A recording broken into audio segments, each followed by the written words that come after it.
तो आज मैं बताऊंगी कि हार्ट चक्र कैसे एक्टिवेट हो जाता है, कब होता है। जैसे ही तुरंत अगर आप अपने ट्विन फ्लेम को देखते हैं, यानी कि जो फर्स्ट आई कांटेक्ट होता है, या पहली बार जब आप अपने पार्टनर की आवाज़ सुनते हैं, चाहे फ़ोन कॉल पर, चाहे वीडियो कॉल पर, चाहे कैसे भी कहीं आवाज़ में, पार्टीज़ वगैरह में, तो भी जब उनकी आवाज़ आपके कानों में पड़ती है तो आपको वो डेजा वू वाली फीलिंग होती है। सारा समा सा रुक जाता है और आपको लगता है कुछ तो है, और आप अपने ख़्यालों में कहीं चले जाते हैं, कहीं डीप सोल कनेक्शन फ़ील होने लगता है। वो वाली बात ये ज़रूर से ज़रूर इस चक्रा को एक्टिवेट करती है। कौन से चक्रा को? हार्ट चक्रा को। तो चलिए शुरू करते हैं। Heart chakra activated just after twin flame meeting. जी हाँ, ट्विन फ्लेम से मिलना या उनकी आवाज़ सुनते ही हार्ट चक्र की हीलिंग होना शुरू हो जाती है, और इसी को ही कहते हैं आगे फिर आपकी मिरर एक्सरसाइज होनी शुरू हो जाती है। जाने अनजाने में ही आपको पता नहीं चलता है, या आपको पहले भी नहीं पता होगा। तो क्या आपने अपने ट्विन फ्लेम जर्नी के दौरान अपने दिल में दर्द और भारीपन थोड़ा सा महसूस किया है? और ये दर्द जो है आपको बहुत आसानी से समझ में नहीं आता है, और एकदम से फिर आपको बहुत टाइम बाद रिसर्च करके पता लगता है कि ये तो ट्विन फ्लेम जर्नी में हार्ट चक्र एक्टिवेशन था। डिवाइन शक्ति होती है, और ये जो डिवाइन शक्ति होती है अनकंडीशनल लव की तरफ लेकर जाती है आपको। हार्ट चक्र हीलिंग का बहुत ही इम्पॉर्टेंट महत्व है, और मिरर एक्सरसाइज भी इसी में आगे मैं बताऊंगी। और मिरर एक्सरसाइज भी इसमें ऑटोमेटिकली एक्सेलरेट होने लग जाती है। तो बहुत ध्यान से सुनिएगा हार्ट चक्र एक्टिवेशन और इसका महत्व क्या है। देखिए, जब आप अपने ट्विन फ्लेम से मिलते हैं या यूनियन के करीब होते हैं, तो आपका जो हार्ट चक्र है वो जागने लगता है, पल्पिटेशन होने लगती है कि कोई तो है, कोई तो है, कोई तो है, ऐसी फीलिंग होती है। और आपको दर्द या भावनात्मक उतार चढ़ाव भी आने लगते हैं, जिसे कहेंगे कि इमोशनल अपहीवल्स होने लगते हैं। और ये जो दर्द है सिर्फ एक संकेत है आपके पास्ट ट्रॉमास को हील करने का, यानी कि आपके पास्ट लाइफ के भी ट्रॉमास जो हैं वो हील होते हैं। आपका कनेक्शन अगर इनसे टूट भी गया हो तो भी इसका मतलब ये नहीं है कि हार्ट चक्र हीलिंग नहीं हो रही है। और यूनियन का असली मकसद ही यही है कि डिवाइन एनर्जी को जगाना, डिवाइन एनर्जी जो आपके भीतर है, जो अभी तक आप सोए हुए थे उसको जगाना। इसीलिए कहते हैं अवेकन हो गए आप। अभी तक सुप्तावस्था में ही तो जगत चल रहा होता है, जिसे हम कहते हैं मिथ्या जगत, तो वो सुप्तावस्था में ही है, सभी सो रहे हैं, खा रहे पी रहे सो रहे हैं बस। तो उसको सोने वाली जगत वाली एनर्जी ही कहेंगे, सुप्तावस्था ही कहेंगे।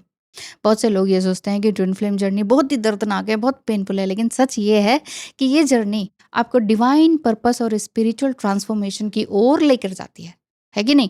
तो इस जर्नी में सिर्फ धार्मिक होना ही नहीं होता कि चलो भाई हम रिलीजियस हो गए, खूब पूजा पाठ कर रहे हैं, घंटी बजा रहे हैं, ऐसा नहीं। ये है, ये साधना का तरीका है, और उस प्रोसेस में जाने का फर्स्ट स्टेप है। तो पहला स्टेप वैसे तो सेल्फ वर्क बनता है। सेल्फ वर्क में को डिपेंडेंसी होना नहीं होता है। दूसरी बात होती है, साथ ही साथ ये जो हार्ट चक्र एक्टिवेट होता है तो चाइल्डहुड हीलिंग भी हो जाती है, यानी कि जो बचपन के घाव हैं, वोन्ड्स हैं, उनको ठीक करने के लिए ये आपका जो फर्स्ट आई कांटेक्ट होता है इसी वजह से होता है। डीएनए हीलिंग और जो फाइनेंशियल हीलिंग होती है ये भी आपको आत्मनिर्भर बनाती है, और आपको बैलेंस करने की तरफ, आपकी तरफ लेके जाती है। टाइम लगता है, ये बात बिल्कुल याद रखिए कि इन सभी चीज़ों में टाइम लगता है, इसलिए हार मानना तो बिल्कुल भी नहीं है। जी हाँ, यदि आपको भी लगता है कि हार्ट चक्र एक्टिवेशन भी हो रहा है, चक्रास घूमते हुए भी महसूस हो रहे हैं, लेकिन समझ में नहीं आ रहा है कि जर्नी चल कहाँ रही है, और सामने वाला जो पार्टनर है वो भाग क्यों रहा है, तो स्क्रीन पर दिखाए नंबर पर मैसेज करें, टैरो रीडिंग या एस्ट्रोलॉजी, या फिर सिंपली कंसल्टेशन बुक कराएं, ताकि आपका और मेरा टाइम स्लॉट बुक हो सके और आपके सभी सवालों के जवाब मिल सकें। आगे बात करते हैं मिरर एक्सरसाइज और हार्ट चक्र हीलिंग का इकट्ठे क्या मतलब है। Mirror exercise twin flame journey का एक बहुत ही अहम हिस्सा है, बहुत ही इंपॉर्टेंट पार्ट है। और जब आपका हार्ट चक्र हीलिंग हो रही होती है तो ये यूनियन को तेज करता है, बल्कि आपके अंदर के जितने भी चक्रास हैं उनको बैलेंस करता है। मिरर एक्सरसाइज का मतलब है आईना दिखाना, एक दूसरे को मिरर दिखाना। आईना दिखा रहे हो आप दोनों एक दूसरे को, एक दूसरे की आंखों में गहराई से झांकना, यानी कि एक दूसरे की सोल को समझना, पढ़ना। दूसरी बात है खुद से बातें करना। ट्विन फ्लेम अधिकतर अपनी बात सुनने लग जाते हैं, और क्या कहते हैं भीतर ही भीतर कि मैं तुम्हें पूरी तरह से स्वीकार करता या करती हूँ, मुझे मालूम है तुम कौन हो, लगता है तुम जाने पहचाने हो, तुम तुम एक बहुत ही प्यार के लायक हो, तुम बहुत ही सम्मान और रिस्पेक्ट के लायक हो। ऐसी बातें अंदर से आने लगती हैं। और क्या करना चाहिए इस टाइम पीरियड में? इस टाइम पीरियड में जब मिरर एक्सरसाइज करने के लिए कहा जाता है, तो अपने दर्द को स्वीकार कीजिए सबसे पहले। कौन सा दर्द? वही दर्द जो आपको हार्ट पेन लगता है, जिसमें कि कई बार गुस्सा भी आता है, कई बार डर भी लगता है। तो डर, दर्द और गुस्सा ये साथ साथ साइमल्टेनियसली चलता रहता है आपकी जर्नी में, होता है कि नहीं? तो यही तो मिररिंग हो रही होती है। पॉजिटिव अफर्मेशंस लगातार बोलते रहिए मिरर एक्सरसाइज के टाइम कि मेरा हार्ट चक्र पूरी तरह से ओपन अप हो गया है, मैं डिवाइन लव के लिए तैयार हूँ, I am ready for divine love, to receive divine love. इस तरह से बोलिए ना, बनाइए अपने लिए सेंटेंसेस बनाइए। मैं यूनियन और हीलिंग के लिए पूरी तरह से सक्षम हूँ, है ना, मैं एबल हूँ कि मैं यूनियन अपना कर सकती हूँ। इस तरह की जो मिरर एक्सरसाइजेस होते हैं ये आपके अंदर के डर, इनसिक्योरिटीज और पास्ट के जो वुंड्स हैं उससे बाहर निकलने में हेल्प करता है। इसीलिए कहा जाता है कि ट्विन फ्लेम जर्नी में मिरर एक्सरसाइज ज़रूरी है। तो क्या मिरर एक्सरसाइज आपके यूनियन को तेज कर सकती है? तो जी हाँ, बिल्कुल तेज कर सकती है। जब आप अपने इनर ब्लॉक्स को हील करते हैं ना, तो आप अपने और अपने ट्विन फ्लेम की जर्नी और एनर्जी के और करीब आने लगते हैं। इस जर्नी का मेन मकसद ही क्या है कि सिर्फ रोमांटिक मिलन नहीं है, होगा, वो भी होगा, लेकिन अपनी आत्मा की उच्चतम कोटि तक को पहचान जाना। Union is not about being with someone, it's about being whole within yourself. ये वाली जो बात है, इस चीज़ को समझना बहुत ज़्यादा ज़रूरी है कि आप अपने साथ डीएम एनर्जी के साथ हैं कि नहीं। महत्वपूर्ण टिप्स अगर मैं देना चाहूँ इस जर्नी में, कुछ अगर आप याद रखना चाहें तो वो क्या हो सकते हैं। पहली बात तो ये है कि हार्ट चक्र हीलिंग के दौरान आपको पूरी तरह से पेशेंस रखना होगा।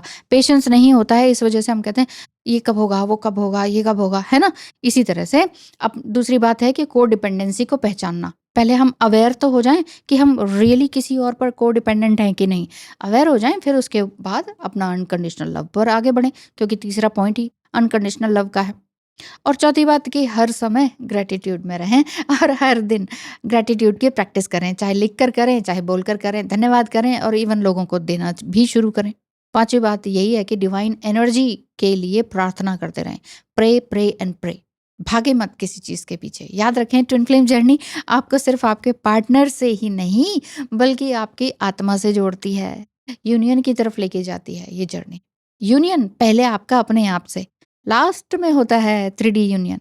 तो आज की वीडियो से कुछ समझ में आया कि ट्विन फ्लेम जर्नी, हार्ट चक्र हीलिंग और मिरर एक्सरसाइज, इन दोनों को आगे बढ़ाना और सेल्फ ट्रांसफॉर्मेटिव स्टेट पर लेकर आना।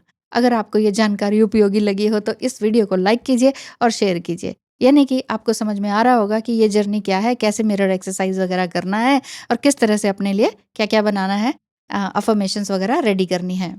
तो जितना ज़्यादा ग्रैटिट्यूड में रहेंगे, जितना ज़्यादा दूसरों के लिए काम करेंगे, हेल्दी बाउंड्रीज क्रिएट करके रखेंगे, वो सारी चीज़ें जो कि सेल्फ लव में काम आती हैं, उतनी ही जल्दी आपका जो सेल्फ रीयूनियन है वो होता है और आपके पार्टनर के साथ रीयूनियन इस धरती पर भी होता है। तो आज के लिए इतना ही ट्विन फ्लेम रीयूनियन, और आगे आगे हम ट्विन फ्लेम जर्नी के बारे में और भी कुछ नया लेकर आएंगे। तो तब तक के लिए इजाज़त दीजिए। धन्यवाद। आपका दिन शुभ हो।